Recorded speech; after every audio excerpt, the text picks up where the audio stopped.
What's happening, party people? Happy Saturday morning. We are still in Chicago. Did not finish Jake's car yesterday. Mm-mm-mm. When I got up there, I was quickly reminded of the several other things that I needed to do to that car other than install that cylinder head. We replaced the radiator, we did an oil cooler block off, we want to replace the intake, we replaced the exhaust manifold, which might I add was a bear with that all-wheel drive angle gear in the way. I keep forgetting that car is all-wheel drive because it doesn't have any cross-country markings on there with bumpers and all that stuff. So we're going to try to swing by the dealership today, see if we can get a few parts that we need, like the throttle body gasket, a few other things.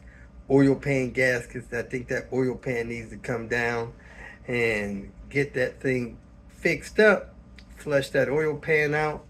It had coolant coming out of the intercooler when I pulled that intercooler piping off. Man, that was nuts. So we're going to go up there, finish that. That's probably going to wipe us out for today.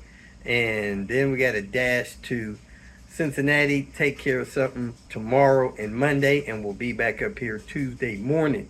Fear not, I am still hanging out in Chicago. So that's where we're at.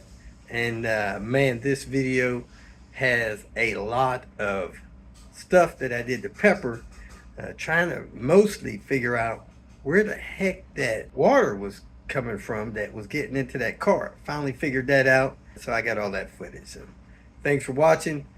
Thanks for your support. Welcome to Hanging Out with Robert, that's me. This video contains things that I encounter throughout the day. If for some reason I complete a task and you would like to see the details, you can click on the link in the description area below. This video also contains tips and tricks that I learned throughout the years. I plan on leaving this video accessible for about 30 days. After that, you can view it through my Patreon account. Thank you very much for watching. Got a gift from a good buddy of mine, partner. We have done several things on his 850 Platinum, and I guess he might have seen me struggling with screwdrivers down there, so got me a nice set of screwdrivers. Mita said they're hers, so I got to take better care of them. They're what? They're mine. Here we go, folks. We are about to replace the ignition in this car. What's up, party people? I'm about to replace the ignition cylinder in this Volvo 850. Quick and easy. This is how it goes. You need the following tools: a T15, T25, a replacement lock cylinder with key, a small pin or tiny screwdriver, and of course the key to get the current ignition cylinder out, or at least into the proper position. If it's busted, you might have to drill it out or get something to get it turned to the proper position to get it out. First thing we're going to do is take two T25s out from under the steering column right there. Then we're going to take the long neck T15, stick them up in these holes, one on each side, and remove those two screws, which removes the top of the column and the lower portion of the column. So I'm going to release the steering wheel and pull it back towards the driver, toward the back of the car, to give me some more room and flexibility to work. That's the top of the clamshell. The bottom of the clamshell, I got a screw busted out on the passenger side of that clamshell. And this locks into the top of the clamshell. Hooks in there and locks down on there whenever you go back in. So on both sides, you see it's got that hook, a whole hole, and then these things screw up top. So that hooks into there like that, and you lower it down so that those pins go into those holes on top of there. And it'll be in place. So that's how it's locked in place when you get it all together back around the steering wheel.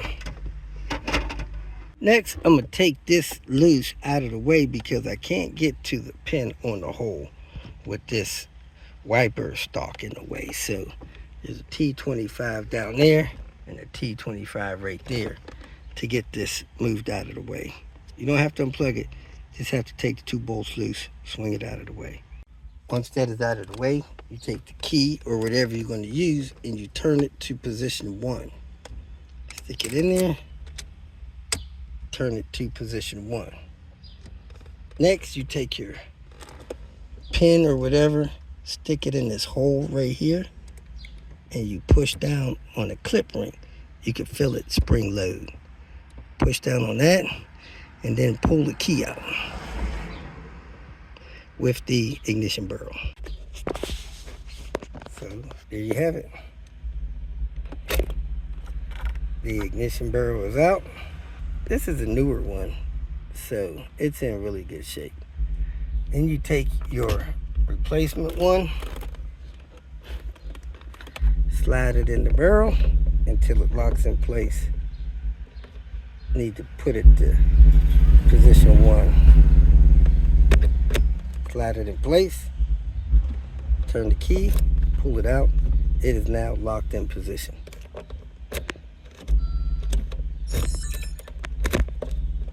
And it will not come out unless you push that pin back in that hole while you're in position 1. Next, we're going to go ahead and start the car, make sure it turns and works. These keys are not programmed in the US, so no need to worry about that. And the key works. So I'm going to put this back on, put my collar back on, and put the screws back in, and I'm all done. Next up is pepper. I got a starter I'm gonna put in here. I just bought it from the salvage yard, had it tested, it's good. I'm gonna clean the contact ports off because it is freaking dirty. Then I'm gonna put it in here and that should fix this car. So let's get cracking. The video is linked in the description area. This car had a no crank situation. Clean that off, should be a good enough grounding point. Let me go ahead, reach down there and bolt it in. Man, I've really got to do something about this water in here. Look at this thing molding. I gotta do something about this now. Still water puddled up under that carpet before this whole car turns into mold in here. Jeez Louise. Test the battery I'm about to put in there, 85 and 92, it's good to go. Let me drop the battery in there. Then I'm gonna see if this car cranks because I believe it was having a no crank issue. So I'm gonna push the foot all the way on the gas and cut off the fuel. See if it'll crank. Pull that out the turbo. I don't know why it would try to suck something in there, but anyway, see if it cranks. I'm not sure if y'all remember, this battery cable situation was a mess, but I got the battery cable secure, and I'm gonna put the clip in it to lock it in place. Easy as pie. And let's go see if it cranks. Here we go, folks. Seeing if pepper will crank. And start it right up. Without all the intake tubing on. I'm amazed. I'm gonna go ahead and get the fan, drop that in, get all my intake tubing stuff straightened out and connected, and we'll be ready to go racing. This one has not had the fan mod, and it has a DO88 intercooler, so it definitely needs a fan mod. So let me go ahead and do that fan mod before I put this in. Fan mod complete. Time to drop it in and get on with normal business. For some reason, somebody thought that screw digging into that intake pipe was a good idea, so I'm gonna flip that, push it through the other way so it's not touching. Now that was harder than I expected. Look at all that clearance now though. When I pulled that bolt out, the engine shifted forward as if this mount down here was weak, and it was difficult lifting the engine back up to get this bolt through, but you gotta use the 10% rule. That's what I did, so we're good to go. Put this intake pipe on, put this fan stuff together, be ready to go for our test drive. I think part of the problem with all this water getting in the car is all this debris up here and leaking down into the cabin compartment, and that leaking onto the floor. But I'm gonna check the sunroof drains as well. Gotta find out how that water's getting in there and get that stopped ASAP. And then get my shop vac and vacuum this water out of here. I'm gonna get a broom and sweep all this stuff out of here. This is nasty. Broom or scrub brush and vacuum or blow it out. Needed to do the DO88 mod to this as well. Open that thing up about half a tooth here and here and cut a loop in it. That way it fits over that intake pipe. This thing drops down on there and secures like a champ. I don't know where these parts are, but I'll figure that out and get that stuff in there and put a couple of screws and spacers in there so that that thing holds tight like it should. Those screws are missing too out of this thing. Both sides holding this against the radiator. I got what I could done, and this is locked down in there. I'm gonna clip the relay in there, keep it from bouncing around, and we'll go ahead and clean this other stuff up and drive it. That's a lot of water. Can't believe it. I'm gonna take this front piece of carpet out, so I gotta take that footrest out.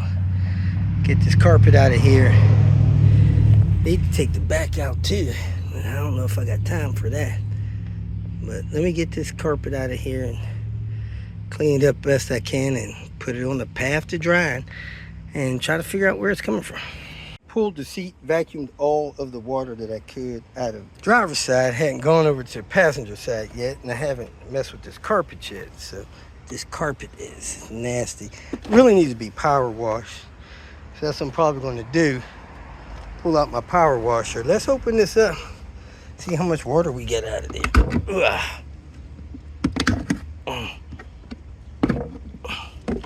Wow. That's a lot of water. Like 2 gallons. Next, I'm going to try to open up the sunroof. Hopefully it works. And I'm going to see if the sunroof drain works. See if these drains up here work. See if that drain under the heater core works. See where this water's coming from. I'm going to try to anyway. Got that vacuum, but I'm still going to power wash it. Let me pour some water around here, see if I can figure out where it's coming in at.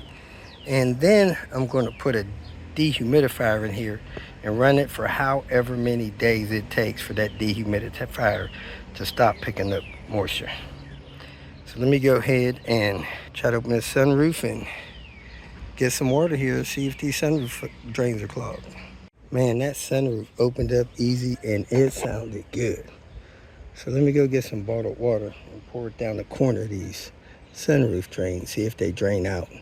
And if they try to run back out the back, I'll turn the car around so this could be down. So I'll check the backs, then the fronts. Took some empty water, put some tap water in them.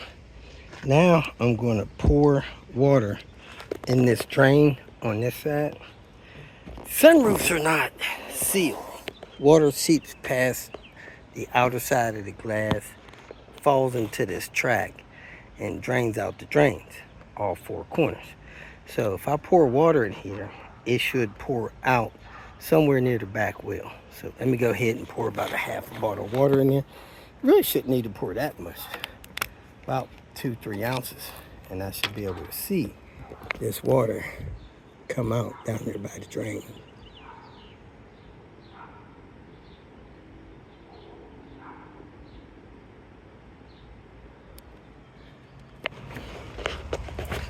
And there it is. That back drain is not clogged. Let's go check the other side. I only put like 2 ounces in there. And that one's not drained. I'm not sure if our car is slanted properly to try the front, but let's try the fronts. See if we can get some water to pour down those drains.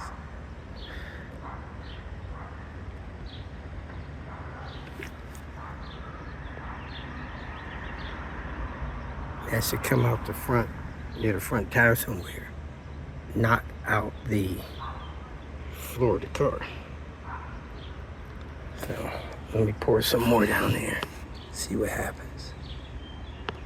Or you shouldn't back up and start pouring down the backside.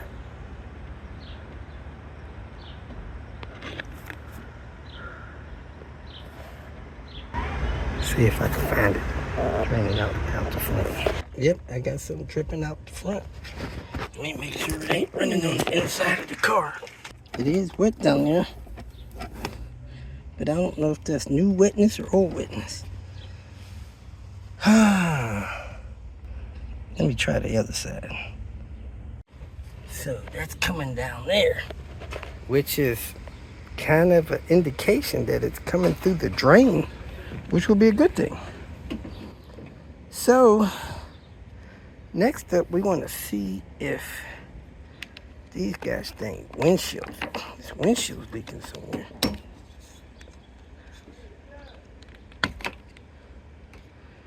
It's harder to tell, but I can pull this trim up a little bit and pour some water around it. Now this windshield's been replaced because it has a aftermarket seal across it. That doesn't mean it's leaking, but this water's coming from somewhere. It's a lot of water too. What I'd like to do is unhook this drain right here, pour water along the windshield, and see if any water comes out of this drain. Is that rat poop up there?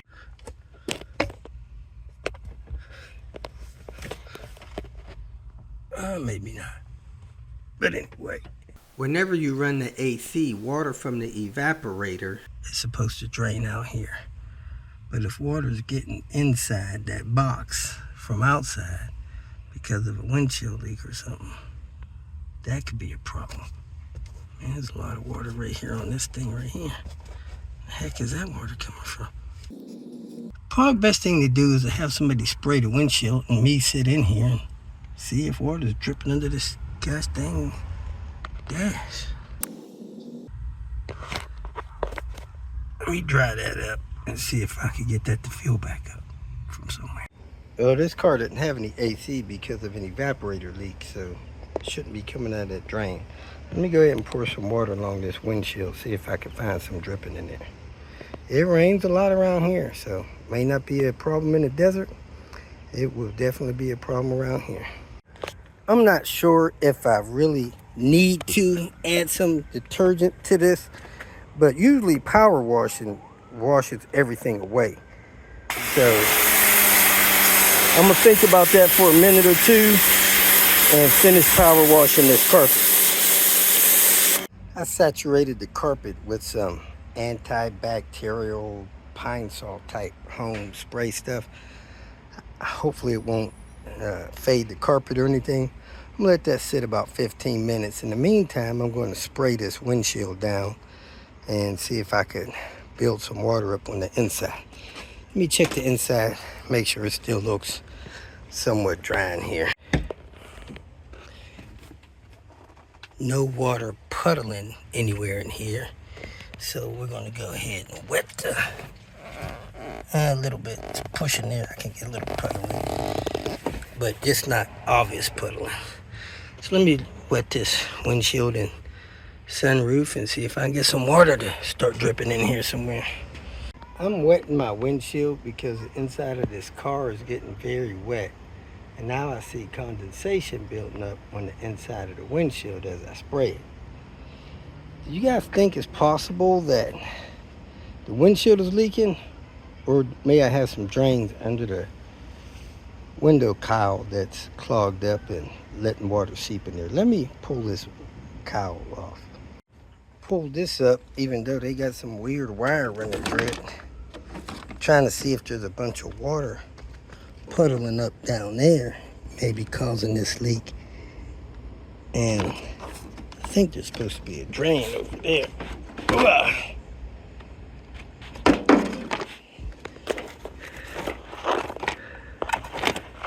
So I'm gonna look for that drain. I found a piece of metal slid down there, so I got that out. Let me see if I got any drains I need to clear down here. In here, and that cabin air filter is chunked up dirty, so I need to put another one of those in there. That drain was kind of clogged. A lot of debris was in here. That bolt is loose, which makes this alarm horn really loose. See that water up there? And over here on this side, I found this wrench in there and some debris in there, and I think I cleared a drain right here.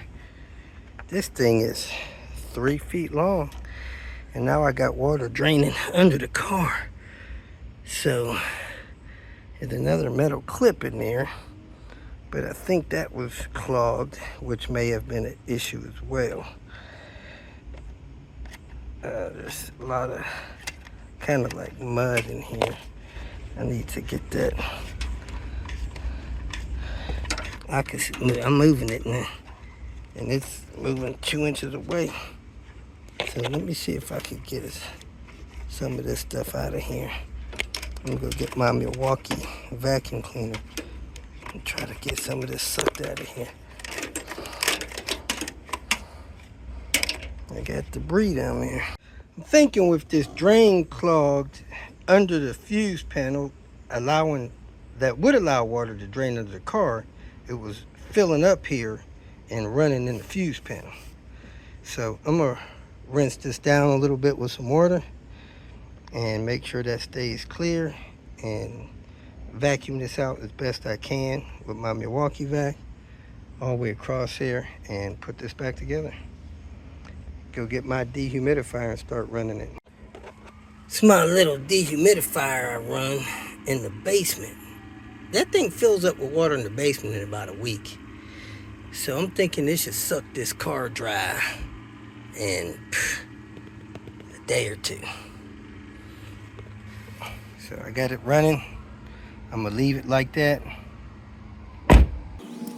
I'm gonna run some water down here just to rinse this down so there ain't no debris in here. I got a bunch of mud in here right now that I don't want in here. I don't want this to get clogged back up, so I'm gonna flush it. I'm gonna go get about a gallon of water and flush this out. Then I gotta make sure these are cleaner too. Well, that's it. We got everything done on Pepper, that dehumidifier running. Elizabeth's been checking on that, emptying that out daily, and as soon as that thing quits taking on water in that dehumidifier tank, that car will be ready for the races. So let me get going, do my exercise walk, get down to the dealership. Hopefully they'll have all the parts on hand that I need, and we're going to keep it moving. Thanks for watching. Catch you later.